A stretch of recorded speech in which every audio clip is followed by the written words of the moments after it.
Perkenalkan, nama saya Yohana Yudita dengan NIM C0D024005, program studi D3 Perpajakan. Di sini saya akan mempresentasikan mengenai melaporkan dan mengisi SPT. Materi yang akan saya sampaikan adalah pengertian surat keterangan tahunan, fungsi SPT, macam-macam SPT, pelaporan SPT di e-filing klik pajak, dan tahapan pengisian surat pemberitahuan tahunan. Pengertian, mengetahui kepanjangan SPT merupakan hal mendasar yang harus diketahui wajib pajak sebelum menunaikan kewajiban pajaknya, seperti membayar dan melaporkan pajak. Sesuai Undang-Undang Pajak Penghasilan, kepanjangan SPT adalah Surat Pemberitahuan Tahunan. Surat Pemberitahuan Tahunan atau SPT ini merupakan Surat Pemberitahuan Pajak Penghasilan atau SPT PPH. Penyampaian SPT PPH ini terdiri dari SPT tahunan dan SPT bulanan atau masa. Fungsi surat pemberitahuan ini, SPT bukan sekedar laporan pajak. Berikut ini adalah detail fungsi SPT. Yang pertama, melaporkan pelunasan atau pembayaran pajak yang dilakukan, baik dilakukan langsung oleh individu tersebut maupun melalui pemotongan penghasilan dari perusahaan dalam periode waktu 1 tahun. Yang kedua, melaporkan harta kekayaan yang dimiliki di luar penghasilan tetap dari pekerjaan utama, dan yang ketiga adalah melaporkan penghasilan lainnya seperti pekerja sampingan yang masuk kategori objek pajak maupun bukan objek pajak. Untuk pengusaha kena pajak atau PKP, SPT berfungsi sebagai sarana melaporkan dan mempertanggungjawabkan perhitungan jumlah pajak pertambahan nilai atau PPN dan pajak penjualan atas barang mewah PPNBM yang sebenarnya terutama mengenai satu, pengkreditan pajak masukan atau PM terhadap pajak keluaran atau PK. Yang kedua, pembayaran atau pelunasan pajak yang telah dilaksanakan sendiri oleh PKP dan atau melalui pemungutan pihak lain dalam satu masa pajak sesuai dengan ketentuan peraturan perundang-undangan perpajakan. Berikut adalah jenis-jenis SPT. SPT dibagi menjadi dua macam, yaitu SPT tahunan dan SPT masa. Masing-masing SPT tersebut memiliki fungsi yang berbeda. Format formulir SPT tahunan dan SPT masa jelas berbeda dan disesuaikan dengan fungsi masing-masingnya. Berikut adalah penjelasannya. Yang pertama, SPT masa. SPT masa digunakan untuk melaporkan pajak yang dipotong atau dipungut pajak orang lain.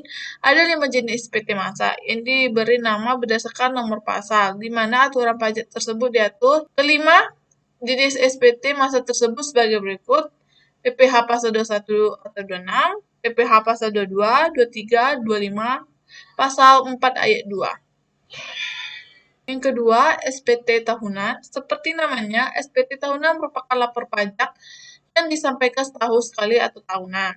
SPT tahunan dilaporkan oleh WP Badan maupun WP orang pribadi. SPT tahunan berisi perhitungan dan pembayaran pajak penghasilan. Objek pajak penghasilan bukan objek pajak penghasilan. Harta dan kewajiban sesuai dengan peraturan perpajakan yang dihitung dalam periode 1 tahun pajak atau bagian dari tahun pajak. SPT tahunan WP orang pribadi digunakan untuk melaporkan penghasilan yang diterimanya, baik itu penghasilan dengan tarif umum, penghasilan final, maupun penghasilan yang dikecualikan dari objek pajak penghasilan. Selain itu, SPT tahunan juga digunakan untuk melaporkan harta dan utang pada akhir periode tahun pajak. SPT tahunan ada dua jenis, yaitu SPT tahunan pribadi dan SPT tahunan badan. Berikut penjelasannya. SPT tahunan badan. SPT tahunan badan hanya memiliki satu jenis formulir, yaitu SPT 1771. Batas pelaporannya yaitu maksimal 4 bulan sejak berakhirnya masa pajak. WP Badan yang tahun bukunya berakhir pada 31 Desember, maka batas akhir pelaporannya 30 April. Namun untuk WP yang tahun bukunya berakhir pada 31 Juli, maka batas lapornya bukan lagi 30 April, melainkan 30 November. Yang kedua, SPT tahunan pribadi. Ada 3 jenis formulir SPT tahunan untuk orang pribadi. Yang pertama, formulir 1770, 1770S, dan 1.770 SS. Adapun batas pelaporannya yaitu 3 bulan sejak berakhirnya masa pajak. Terkait masa pajak WP yang tahun bukunya berakhir setiap 31 Desember, maka batas akhir pelaporan pajaknya 31 Maret. Namun, untuk WP yang tahun bukunya berakhir pada 31 Juli, maka batas lapornya bukan lagi 31 Maret, melainkan 31 Oktober. Untuk menjadi perhatian, perbedaan SPT tahunan dan SPT masa pada bagian batas pelaporan juga memiliki pertimbangan tersendiri. Penetapan batas ini agar harus pelaporan yang terjadi tidak menumpuk pada satu waktu. Lebih karena pelaporan yang dilakukan memiliki perbedaan subjek pajak, yakni orang pribadi dan wajib pajak badan. Perbedaan batas ini akan memudahkan DJP dalam melakukan pengarsipan, sehingga arsip akan lebih rapi dan sistematis. Berikut adalah pelaporan SPT di e-filing Klik Pajak. Anda bisa melaporkan semua jenis SPT mulai dari SPT tahunan pajak badan, SPT bulanan, dan SPT tahunan pajak pribadi. Setelah menyampaikan SPT pajak, Anda akan memperoleh bukti lapor dalam bentuk elektronik, yaitu bukti penerima elektronik atau BPE dari JJP yang berisi informasi, nomor pokok wajib pajak atau NPWP, tanggal pembuatannya, jam pembuatannya, dan tanda tangan terima elektronik atau NTTE. Berikut adalah tahapan pengisian SPT. Yang pertama, persiapan. Sebelum mulai mengisi formulir surat pemberitahuan tahunan pribadi, wajib pajak harus mengikuti tahapan berikut. Sudah melakukan pemandaan NIK NPWP, menyiapkan nomor EVIN pribadi, dan memiliki akun DJP secara online. Yang kedua, siapkan dokumen seperti bukti pemotongan pajak, daftar penghasilan, daftar hutang dan harta, serta daftar tanggungan keluarga jika ada. Yang ketiga, alur pelaporan SPT di e-filing. Login di website yang tersedia dengan akun DJP online, pilih layanan e-filing pada menu lapor. Yang ketiga, pilih buat SPT. Yang keempat, isi SPT dengan mengikuti paduan yang diberikan. Yang kelima, setelah muncul ringkasan SPT, masukkan kode verifikasi yang dikirim DJP ke email terdaftar. Yang keenam, itu kirim SPT. Dan yang terakhir, bukti lapor atau BPE, bukti penerima elektronik akan dikirim ke email Anda. Petunjuk pengisian SPT itu sendiri adalah mempersiapkan hal yang dibutuhkan di atas. Berikutnya, diketahui petunjuk pengisian pelaporan SPT tahunan orang pribadi berikut ini.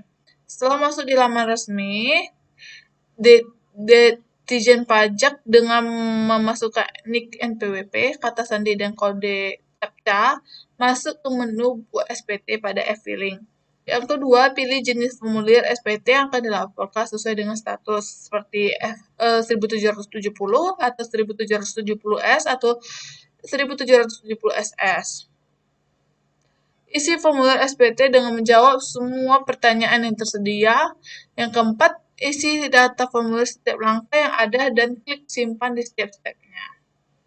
Yang kelima, lanjutkan ke langkah selanjutnya dengan klik langkah berikutnya hingga langkah pengisian data formulir terakhir.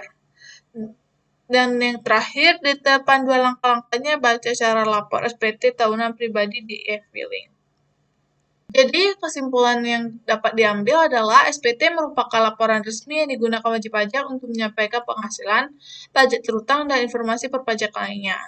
SPT berfungsi sebagai sarana pelaporan kewajiban pajak, alat evaluasi kepatuhan, serta dasar perhitungan apakah pajak masih kurang atau sudah lebih bayar. Terdapat beberapa jenis SPT, yaitu SPT tahunan untuk orang pribadi dan badan, serta SPT masa untuk pelaporan pajak bulanan. Pelaporan SPT dapat dilakukan secara online melalui e-filing atau e-form dengan memastikan seluruh data dan bukti potong telah lengkap. Proses pengisian meliputi pengumpulan dokumen, pengisian data, penghasilan dan potongan pajak, pengecekan ulang, hingga pengiriman dan penyimpanan bukti penerimaan. Dengan memahami proses ini, wajib pajak dapat melaporkan SPT dengan benar, mudah, dan tepat waktu. Cukup sekian hasil presentasi yang dapat saya berikan. Mohon maaf bila salah kata dalam penyampaian.